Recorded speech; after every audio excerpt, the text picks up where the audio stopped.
We're going to start by looking at this animation on Wikipedia. So you'll notice this green dot moving around the circle in the bottom right corner. So it's moving around here, around that circle. And so if we look at the x and y values of that dot as it rotates around, these are the cosine and the sine respectively. So cosine, remember, is your x values, and the sine is your y values. And so sine and cosine graphs are what we can use to represent things that oscillate, things that kind of flip back and forth. And so if we look at the x values, so right now the x value is 1, now the x value is 0, then negative 1, and then 0, and then 1, and then back to 0, and then negative 1, and it keeps going around. And so you get this value of 1, then 0, then negative 1, then 0, then 1, then 0, and it oscillates. If we look at the y values, the same thing happens. So the y value right there is negative 1, 0, 1, 0, negative 1, back to 0, and it keeps flipping back and forth. And if we plot all of these x and y values as that dot moves around the circle, we get the sine and the cosine graphs. So this is what they look like. This is how they're generated. Let's look at graphing some stationary ones now. All right, so first of all, we need to talk about two things called period and amplitude. So the period of a graph, these are graphs that are called periodic graphs. So I guess we should first talk about what that means, what it means to be a periodic graph. So it means that it has some period to it. There's some amount of time that it takes to happen, and then it repeats the cycle. So it's the cyclic graph. And so we have a period you can see on here, on this graph, from here to here. That distance on the x-axis is the amount of time it takes to do one full cycle. So you'll notice that after that we get another, so it goes up, then back to 0, then it comes down, and then back to 0, and then it does the same thing, goes up, back to 0, and then down, and then back to 0. Assuming that we call this line right here 0. And then, so that's going to be the period. So the amount of time that it takes to repeat one full cycle, or to do one full cycle, is the period. Then the amplitude is how far it is from the center. So we have kind of this center line here, from the center up to the highest wave crest. That is called the amplitude. Okay, so let's take a very basic graph, just the sine of x. So when we're looking at the sine of x, we need to think about the y values of that point as it moves around the circle. You may also want to look at your unit circle for this. So if we think about 0 on the x-axis, so that's going to be the sine of 0. So that's the sine of 0 degrees, the y value at 0 degrees. So that is 0. So the sine is going to start right here. Then let's actually just jump to 90 degrees, because that's the next kind of nice answer that we'll see. So the sine of 90, that's the y value at 90 degrees, that's 1. So I guess 1 is going to be right here.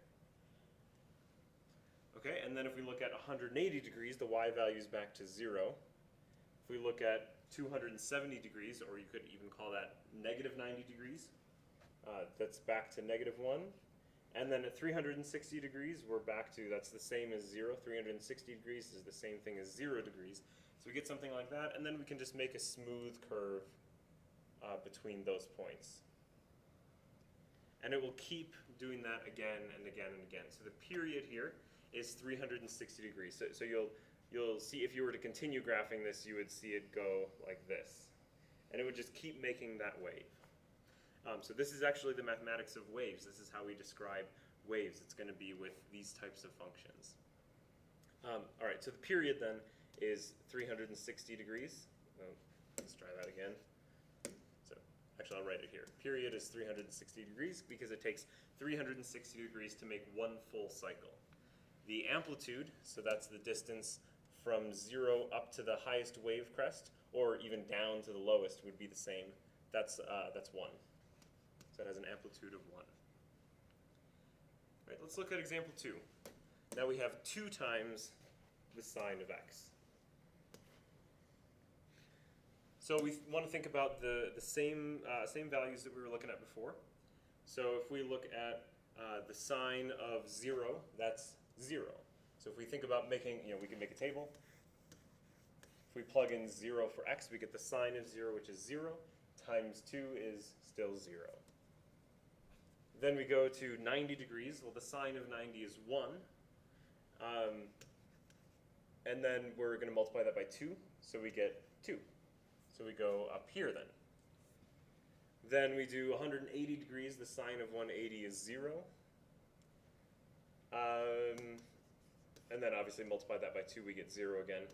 Then do the sine of 270. The sine of 270 is negative 1. Multiply that by the 2 out front, and we get negative 2. And then back to 360, the sine of 360, same as the sine of 0, we get 0. And so we get a bigger amplitude. So having a number, a multiplier out front, will give us a bigger amplitude. And so the amplitude here is going to be 2. The period is still 360, so having a number out front does not change the period at all, it only changes the amplitude.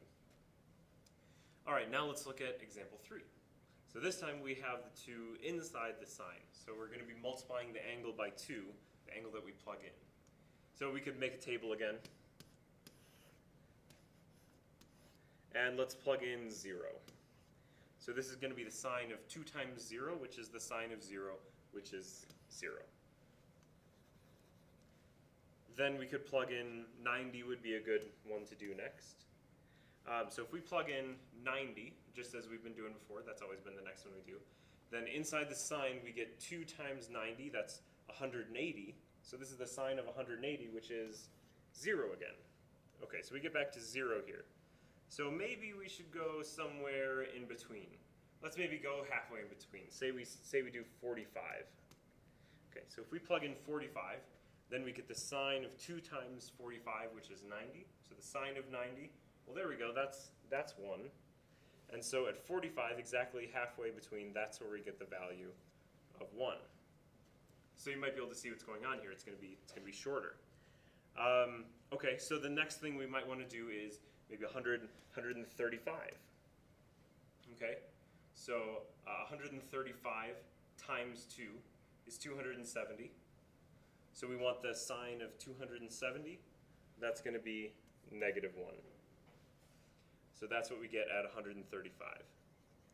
And then at 180, the sine of, that's going to be 180 times 2 is 360. So then at 360, we have 0. We have a y value of 0. And so we get back here. So it only takes half the amount of time to make one complete cycle. And so we could continue here.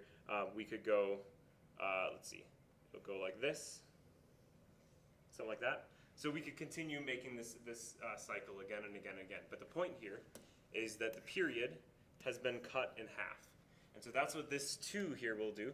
I will tell you how to scale down the period. So if we had a sine of 3x, the period would be cut down by a factor of 3. It would be 1/3 of the size. All right, and the amplitude here is the same. So when you have the 2 out front, like in example 2, that's going to make the period, it's going to keep the period the same. It'll make the amplitude bigger. If you have the 2 inside the sine, like example 3, then the amplitude doesn't change. The amplitude is the same, but the period gets shorter. Another way to talk about that is the frequency. So we're going to talk about frequency after this lesson, after the test. So frequency is how often these wave crests happen. So the frequency actually increases. You're getting more waves in the same amount of time. Let's go to example 4. So now we're going to do a translation of this graph. So we have the sine of x plus 90. So when we plug in a value, we're going to add 90 to it. So if we plug in 0, well, that's going to be the sine of 0 plus 90. Well, the sine of 90 then is 1. So now we're going to start up here at 1. All right, let's plug in the next nice value to plug in might be 90. So if we plug in 90, then we're going to have the sine of 90 plus 90. That's the sine of 180. sine of 180 is 0. Then we're going to plug in, how about 180? So we plug in 180 plus 90 is 270, so we want the sine of 270, which is negative 1. So that puts us down here. And then if we plug in 270, so 270 plus 90 is 360. The sine of 360 is 0. And then if we plug in 360 plus 90 is going to be the same as just a regular 90-degree angle. We could, if we wanted to, call it 450 degrees, but that's the same as going around the circle once, starting at 0, and then going another 90 degrees. So that's going to give us the same thing as the sine of 90, which is 1. So at 360, we're back up to 1. So we get this same exact curve, but it's kind of offset. So it starts at the top, and then goes down, and then comes back up. All right, so the period then is still 360 degrees. So it takes a full 360 degrees to get all the way back to where it started up here at 1. So the period is still 360. The amplitude, still 1, because we don't have anything out front. We don't have a multiplier in front of the sign, so amplitude is just 1. Now let's look at the cosine of x. So this is going to be the x values then on this unit circle. Okay, so let's take 0. Start with 0, it's a good place to start. So the cosine of 0, that's going to be the x value at an angle of 0, and that's on the unit circle, and that's going to be 1. So we get 0, 1. Then if we plug in 90, that's the x value of the 90-degree angle on the unit circle, that's 0. So when we plug in 90, we get 0. And then if we plug in 180, that's the x value at the 180-degree angle, the straight angle, so that's negative 1. And then at 270, the x value is 0 again. And at 360, the x value is back to 1. So if you look carefully at example 5 and example 4, you'll notice that they are exactly the same thing. So if we take the sine graph and we shift it 90 degrees, we get the cosine graph. So the sine and the cosine are really exactly the same thing. They're just kind of shifted from each other. And if you look at the unit circle, this makes sense. So you know the y values for a 0-degree angle start at 0, then go to 1, then go to 0, then negative 1, then 0, then 1, then and it keeps cycling through. If we look at the cosine, it's the same exact pattern, it's just offset. So the cosine starts at 1, and then goes to 0, and then to negative 1, and then to 0, and then to 1. It's the same exact pattern. It's just offset from the y values. All right, now the assignment I changed from what was on the outline, so make sure to do this assignment. It's actually shorter, so you'll want to do this one.